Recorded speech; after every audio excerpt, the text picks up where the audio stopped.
Hi everyone, welcome back to edquest. I'm your instructor. In previous session we have walked through MLflow UI. Now let's understand MLflow Model Registry. So what is MLflow Model Registry? MLflow Model Registry is like your version control system, but for machine learning models. It lets you name models, track their version like V1, V2, assign them stages like staging, production, or archived, add descriptions and comments for teams to understand model changes.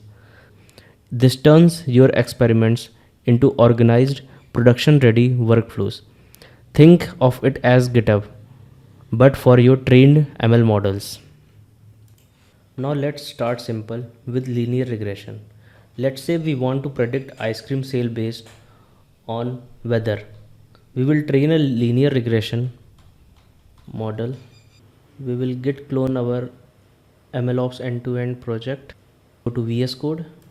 On VS Code, we have the notebook and our full code base for model pipeline is written in this. You can go and walk through the model pipeline, but we start with the Jupyter notebook. So we will start from import MLflow. These libraries we will import. We will change IP as per our deployed MLflow UI. Now we will give the correct IP address: http://192.168.1.100. You can give your localhost IP wherever you have deployed your MLflow UI, or you can give your local server IP where you have deployed your MLflow UI. So in my case, I have deployed my MLflow UI on my local server. We will go. So I'm giving that server IP and name of ice cream underscore sale. Now execute.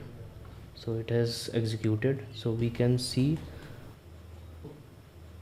one is default. We will refresh this page. Now you can see the ice cream sale experiment entry got executed in MLflow UI. Now we have the data like ice cream CSV data. We will execute this one. Now we will split the data into train and test. We'll execute this. Train linear regression model, generate predictions, evaluate model. We will evaluate model on the matrix basis: MAE, MSE, RMSE, R2 square. Log model artifacts. We will log this in our artifact URL, and then we will register in our MLflow model registry. So we can see, we will click here, we see this is model matrices. Whatever we have executed on the matrix basis, you can see system traceability and artifacts. As you can see, we have dumped the values eval.json.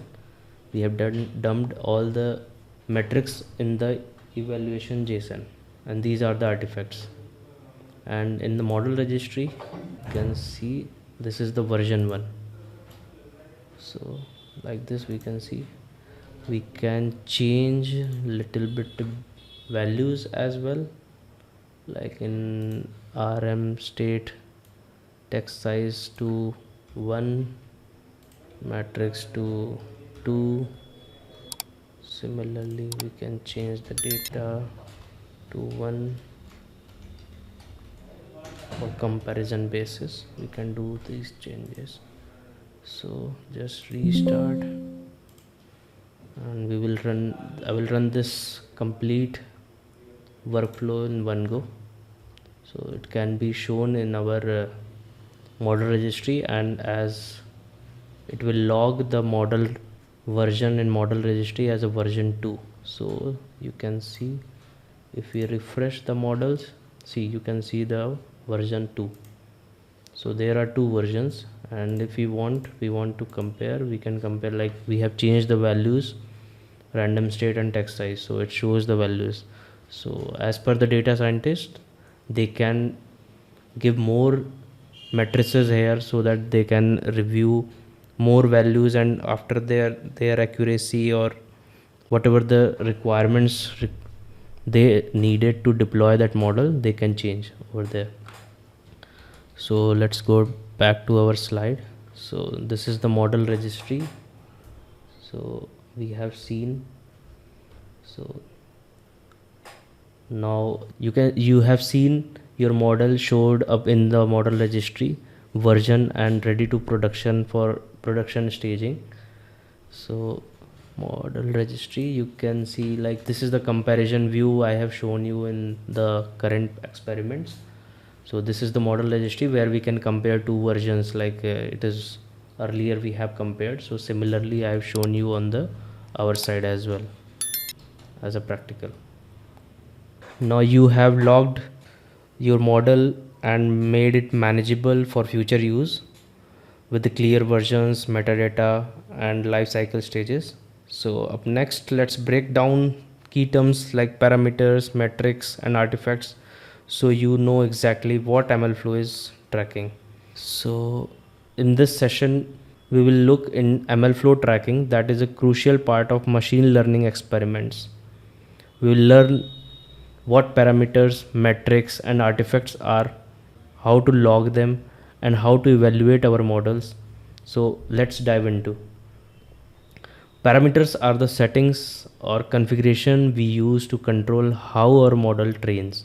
These might include things like test size, the number of estimators, or the learning rate.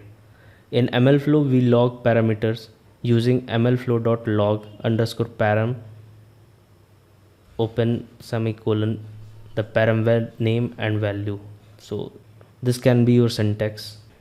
This ensures we can always look back and understand what configuration lead to which result.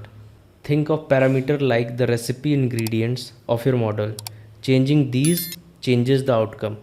It's important to track these for reproducibility. So next we will go to for artifacts in MLflow. So artifacts are any output files you want to keep from your experiment. This might be the trained model file, a confusion matrix image, feature importance plots, training logs. You log them using mlflow.log underscore artifact and you can save as a file path, and they are stored with your run so you can download or review them later.